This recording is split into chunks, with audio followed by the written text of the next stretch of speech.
मानो तो मौज है, वरना समस्या तो हर रोज है। कपिल जी, आप हो चुके हैं ठीक जी। तो कल आपने एक्सपोजर किए, कुत्ते को भी हाथ लगाया जी। पोटी को पैर भी लगाया जी। इसके अलावा आप घास पर भी चले, घास को टच भी किया, जमीन पर भी बैठे जी। काफी एक्सपोजर किए। जी। उसके बाद आपको कैसा महसूस हुआ, या आपने कपड़े बदले, या कैसा फील हुआ, बताइए। जी सर, पहले जब ऐसा करते थे अपन तो उसको इसे कुत्ता टच हो गया या जमीन पे टच हो गया या कुछ ऐसा होता था तो वो याद रहता था कई दिनों तक, क्यों मानो कि 10-10 दिन तक याद रहता था। तो धोना, यदि ये कपड़े यहाँ हैं और वहां भी टच हो गया दूसरी जगह पे तो उसको भी धोना, ऐसा होता था। तो आज जिससे अपन टच हो गया तो पहले से आपकी वीडियो देखता था मैं, और आज आपके साथ ट्रेनिंग ली और प्रैक्टिस किया तो मैं भूल ही गया। हाँ बिल्कुल। बस मैं आपकी बात बीच में रोक रहा हूँ, मैं बता देता हूँ। कोई बात नहीं, कुर्सी बदल लेते हैं क्योंकि एक बार धूप ना ज्यादा पड़ रही, तो मेरी आंखें ना ऐसे मिच रही हैं, तो वीडियो देखने वाले सोचेंगे भी सर आंखें तो मार रही हैं। इधर कर लो फेस, इधर लो, इधर सर, क्या इधर लो, अच्छा पूरा इधर घुमा लो, हो जाएगा बस पीछे लो थोड़ा। ठीक है, अब कुछ ठीक है, अब एकदम ओके है। चलने दो, चल रहा है ना। हाँ, तो आपने एक बहुत अच्छी बात बोली है कपिल जी कि मैं भूल ही गया जी। और यही सबसे परम इलाज है कि भूलना, क्योंकि ओसीडी वाले ना भूलते ही नहीं है कि उनका पैर नाली से टच हो गया, कुत्ते से टच हो गया, टच हुआ या नहीं हुआ, वो उनके दिमाग में घूमता ही रहता है, भूलते ही नहीं है। जब तक वो धो ना लें, कंपल्शन ना कर लें, तब तक उनके दिमाग से वो विचार निकलता नहीं है।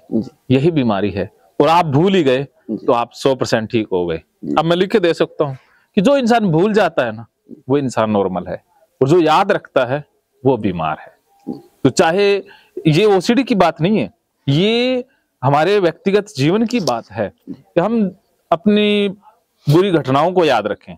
जैसे आपको किसी ने बुरा भला कहा या कुछ भी कहा, अगर आप उसे भी याद रखते हैं तो वो भी रोग है। आपसे जो हुआ, आपके साथ जो हुआ, उसे भूल जाओ, आगे बढ़ जाओ। कल जो हुआ उसका सच्चाई से कोई लेना देना नहीं है, कल बीत गया। कल चाहे मैंने करोड़ रुपए कमाए, वो भी चले गए, कल नुकसान किया, वो भी चला गया। हर दिन हमारे लिए नया है। तो पास्ट से हम सीख सकते हैं कि हमसे कोई गलतियां हुई तो हम उससे लेसन ले सकते हैं, लेकिन उसका सच्चाई से लेना देना नहीं है। हर दिन नया है, हर दिन नई शुरुआत है, हर सांस नया है। तो आप भूल जाया करो, जो पीछे रहेगी चीजें उनको पीछे छोड़ के आगे बढ़ जाओ। जी, आज तो कुछ याद ही ना, जैसे नॉर्मली है, जैसे अपन नहा धो, जैसे अपन पहले होते थे, पहले पूरा साफ कर लिया और फिर नॉर्मल होते थे, ऐसे आज बिल्कुल कुछ ना धोया ना कुछ किया, जैसे कपड़े है वैसे हो गए आराम से, कोई दिक्कत नहीं। बिल्कुल, उन्हीं हाथों से खाया, थोड़ा सा नॉर्मल कभी धोया हो तो थोड़ा नॉर्मल धो लिया, वो तो नॉर्मल है। हाँ, कोई दिक्कत नहीं, बस किसी डर चिंता के कारण धोना बीमारी है। वैसे हाथ धोना कोई बीमारी नहीं है जी। वैसे तो खाना खाने से पहले धो लेते हैं, टॉयलेट के बाद सारे हाथ धोते हैं जी, वो तो नॉर्मल है। लेकिन हम किसी डर के कारण नहीं धो रहे ना, हमें ऐसा नहीं लग रहा कि हाथों पे कुछ लगा हुआ है, हम धो लेते हैं बस, ऐसे वो नॉर्मल है। किसी भी जगह टच किया, भले हाथ साफ है, फिर भी उसको धोना जरूरी है कि वहां टच हो गया, अब इसको धो, वो बीमारी में आ जाता है। भी टच हो गया वो याद रहता है, यहाँ टच हुआ था और वो गंदा है, और मेरा अब टच किया, मेरा हाथ भी गंदा हो गया, इसलिए धो रहे हैं। ये ओसीडी है। और तो मैंने पहले काफी लोगों, जैसे कोई भी मिस्त्री है, कोई भी काम करता है तो वैसे थोड़ा सा हाथ साफ कर लेता है, धोता भी नहीं और उससे खाना खा लेता है। बिस्कुट हम कभी हाथ धो के थोड़ी ना खाते हैं। हाँ, नॉर्मल चीजें जो कुछ दुकान से खरीदे, चिप्स वगैरह जो ऐसे फाड़ के ऐसे खा लेते हैं। लेकिन जो ओसीडी वाले होते हैं उनको याद रहता है मेरा हाथ गंदा है, धोते ही रहते, वो बीमारी है। तो आप समझ गए। हाँ, और पहले मैं हाथ पाँव भी बहुत धोता था, घर वाले परेशान रहते थे। अब नॉर्मल धोता हूँ, थोड़ा सा पानी डाला और हाथ से रगड़ा और एक बार पानी धो साफ हो गया, 1-2 मिनट का काम। हाँ, बस ऐसा। चलो, अब आप ठीक हो गए हैं। और कल आपने कुत्ते को हाथ भी लगाया, सब कुछ किया जो मैं करवा रहा था ना, उससे आपने ज्यादा करने की कोशिश की। जी सर। ये क्या दर्शाता है कि आपने ना इलाज को बहुत सीरियस लिया है जी। आप यहाँ पर ठीक होने के लिए ही आए हैं, तो आप अपने आप को ना बचा नहीं रहे हैं जी। आप अपने आप को रिस्क में डाल रहे हैं जी, ज्यादा कर रहा हूँ। आ जाओ ओसीडी वाले, आ जाओ। तो यही चीज मुझे अच्छी लगती है कि देखो यार बंदा बताने से भी ज्यादा कर रहा है ना जी। तो ये आपको ओसीडी से तो निजात दिलाएगा ही दिलाएगा, लाइफ में भी कामयाबी देगा जी, क्योंकि आप बहुत अच्छी तरीके से फॉलो करते हैं जी। ये सर सब आपके कारण हो पाया है। नहीं ये हाँ। मैं बता देता हूँ, इस गलतफहमी को दूर करेंगे। जी जी। कि देखो मैं एक माध्यम मात्र हूँ, असली पावर तो आपके अंदर ही है। जी जी। देखो बारिश होती है तो बारिश तो सब पर गिरती है, लेकिन कोई छाता लेके खड़ा हो जाए तो सूखा रह जाएगा ना। जी। तो आपने अपने आप को ओपन किया, खोला, उस स्वीकार की अवस्था तक लेके आए जी। तो ये सब कुछ हो पाया है, ये आपकी बदौलत हो पाया है जी। इसमें क्रेडिट सबसे ज्यादा खुद को देना है, मेरे को नहीं देना जी जी। आप ही जिम्मेदार हो क्योंकि हर इंसान अपने सुख दुख का खुद जिम्मेदार होता है जी। तो आज आपने इलाज महसूस किया है, राहत महसूस किया है जी। राहत महसूस की है, इसके जिम्मेदार खुद ही हो जी।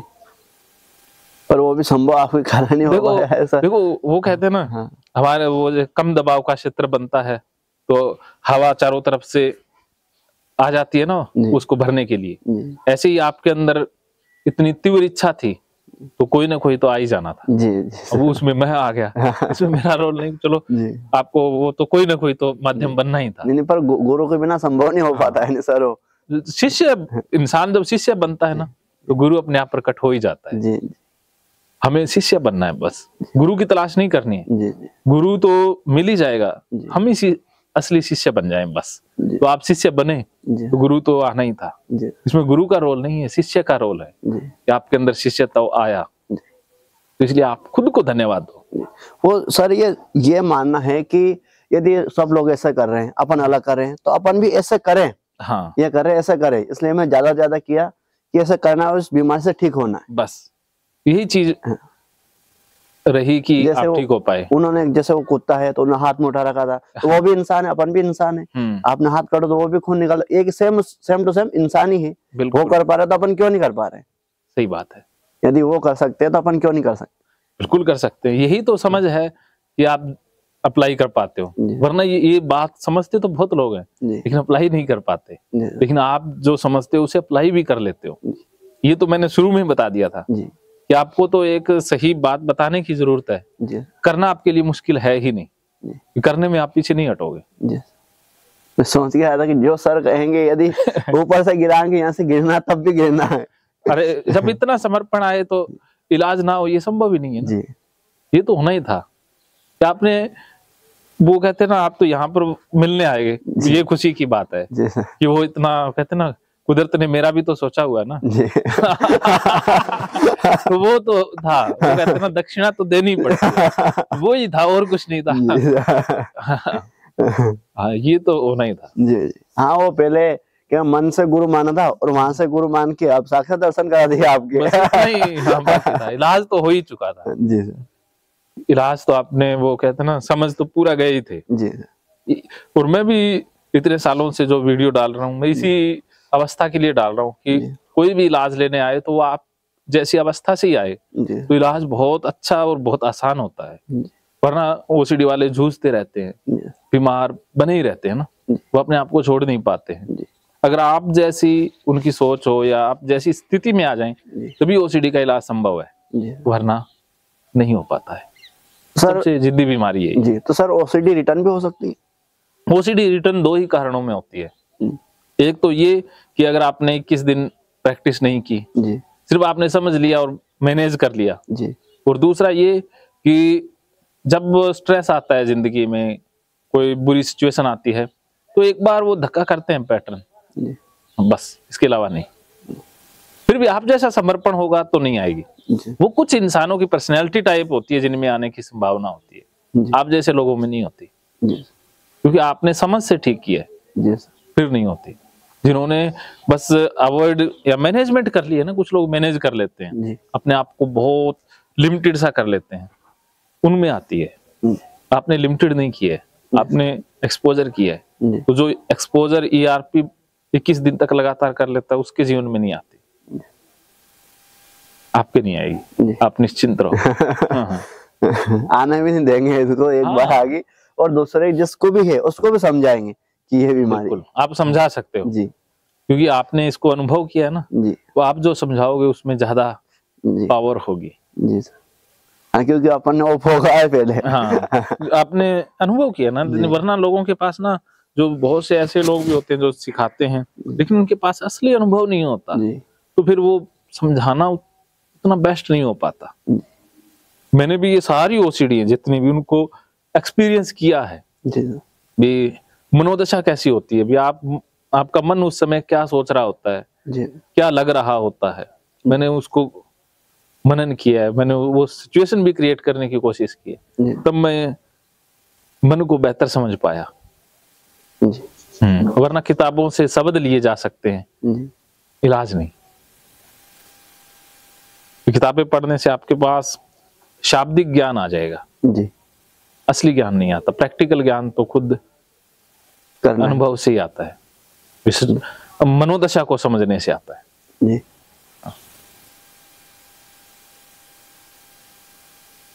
तो ये लिस्ट थी अपनी, कल आपने दी थी, इसमें कुछ बचे है ना? जी सर।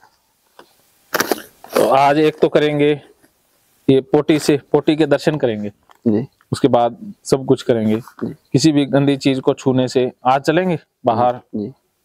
और किसी भी चीज को कोई भी इस्तेमाल कर ले तो जैसे इस्तेमाल की हुई चीज फोन दे देंगे सबको जी। आप कपड़े भी उनको पहना के देखना, जो अपना वर्कर काम कर रहे हैं वो भी ये कोट उनको दे के पहना के देखेंगे, ठीक है। कपड़े से टच नहीं होना, कपड़ा तो उसमें आ ही जाएगा। चप्पल के ऊपर वो नीचे से वहीं चल पड़ेंगे। सबसे ये क्या लिखा था आपने, इग्नो क्या लिखा है?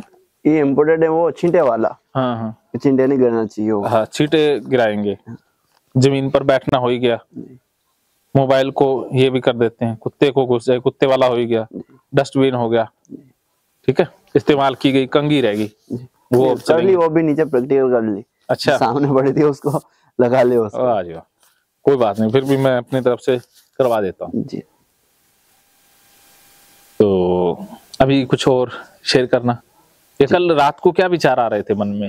कुछ भी नॉर्मली आए, जैसे नॉर्मली होते हैं, जैसे आके सो गए, खाना पीना हो गया, बस आराम से सो गए, कुछ नहीं हुआ। कुछ नहीं। और आज खुद अकेले एक बाल्टी से नहा के दिखाओगे? जी बिल्कुल, एक बाल्टी से खुद नहाना है। जी बिल्कुल। तो ऐसा करते हैं, पहले आप नहा लीजिए, फिर हम बाहर एक्सपोजर करने चलेंगे। अभी सुबह सुबह ठंडा मर जाएंगे, अभी तो गर्म पानी है, गर्म पानी मिल जाएगा। थोड़ा ये यहाँ से यहाँ का प्रैक्टिस कर ले, उसके बाद बाहर चलेंगे, उससे पहले नहा ले। ऐसा मैं इसलिए कह रहा हूँ क्योंकि कई बार ऐसा होता है ना मन में कि नहाने से पहले तो कुछ भी करा लो, नहाने के बाद गड़बड़ ज्यादा होती है। तो पहले नहा ले, आपने क्या उसमें। नहीं आपको बताओ भी, ये आपके मन में आता है? नहीं आता, अब तो बिल्कुल पहले आता था। पहले मैं बता रहा हूँ आपको कि मैं सारे, यदि मार्केट जा रहा हूँ या कहीं बाहर जा रहा हूँ तो पहले जाके फिर आके नहाता था। अब ऐसा नहीं कर रहा हूँ। नहाने के बाद नहीं जाते थे। हाँ। इसलिए एक बार वो पुराना जो है ना, अचेतन मन में कहीं फाइल रह ही ना जाए, इसलिए पहले नहाना ही कर लेते हैं। जी, पहले नहाएंगे, हाँ, फिर करेंगे, फिर वो क्या कि अनकॉन्शियस माइंड से डिलीट हो जाएगा। जी जी सर। हाँ, जब इतनी दूर आ ही गए तो क्यों किसी फाइल को कमजोर छोड़े, डिलीट ही करते हैं। तो अभी गर्म पानी है, ऊपर नहाना है या नीचे? जहाँ आपको वहाँ नहा लेंगे। ऐसी जगह पर जहाँ पर छींटे आने की संभावना ज्यादा हो जी, वहां नहाना। जी, खराब सिचुएशन में नहाया करो। तो ऊपर नीचे नहाओ, नीचे ज्यादा नहाते हैं ना जी। हाँ, तो गर्म पानी की बाल्टी में भर के दूंगा जी। उसके बाद खुद नहाओगे और नहाने के बाद फिर कपड़े धोओगे जी। हाँ, ठीक है। ठीक। और सर्फ साबुन नहीं मिलेगा जी। सर्फ साबुन जब कपड़े धोने होंगे तब मिल जाएगा, उससे पहले नहीं। ठीक है, पहले सर्फ साबुन तो घर पे लगाना बिल्कुल बंद ही कर दिया बॉडी को। बस बिल्कुल, बहुत बढ़िया। चलो ये नहाने वाला और कपड़े धोने वाला कर लेते हैं जी। उसके बाद फिर ये मोबाइल टच वाला, कपड़े वाला ये कर लेंगे, फिर बाहर चलेंगे। ओके, ठीक है। मानो तो मौज है, वरना समस्या तो हर रोज।